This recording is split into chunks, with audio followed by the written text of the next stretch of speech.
In this video, I'm going to show you how to add your own assets to the Creature Kitbash library. Because we use Blender's Asset Manager, it's actually really easy to do. Here I have a leg from the Wyvern I sculpted for the trailer.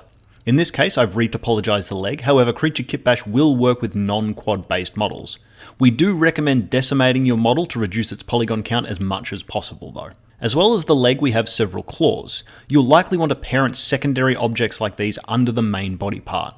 So I'll select the claws, select the leg and press Ctrl P to bring up the parent menu, and then set them to parent under the object.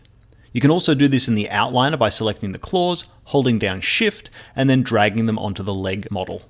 In the outliner we have 3 collections prepared. The parent collection is the name of your asset. Make sure to give it a unique name like Wyvern_leg.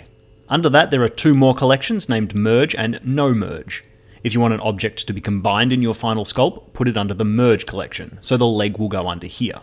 In our case, I want the claws to stay as separate objects, so I'll place those in the No Merge collection. Finally, to make it an asset, you need to right-click on the top collection and choose Mark as Asset. It's good practice to reset all your objects' transforms, so select all the objects and press Ctrl A, and then choose Location, Rotation and Scale. This will set the transforms and rotations to 0 and the scale to 1. This makes sure your objects will combine as expected. Finally, you may want to set a custom pivot point for your main object. This can be helpful when rotating or scaling your creature parts. I find setting the pivot point to rotation joints to be the most helpful, so heads will rotate from the base of the neck, arms will rotate from the shoulder joints, and legs from the hip joint. To set a custom pivot point, hold down Shift and right-click on your mesh. This will snap the 3D cursor to the mesh. Then you can right-click, choose Set Origin, Origin to 3D Cursor. This will give you some values in your location transforms, but this is perfectly okay. Now all we need to do is save the asset to the correct location. Head to Edit, Preferences, and then scroll down to File Paths. You should see a line labeled Creature Kitbash Assets. If you copy that file path, you can paste it into an Explorer window. You can save your files here, although I do recommend creating a folder for your custom assets.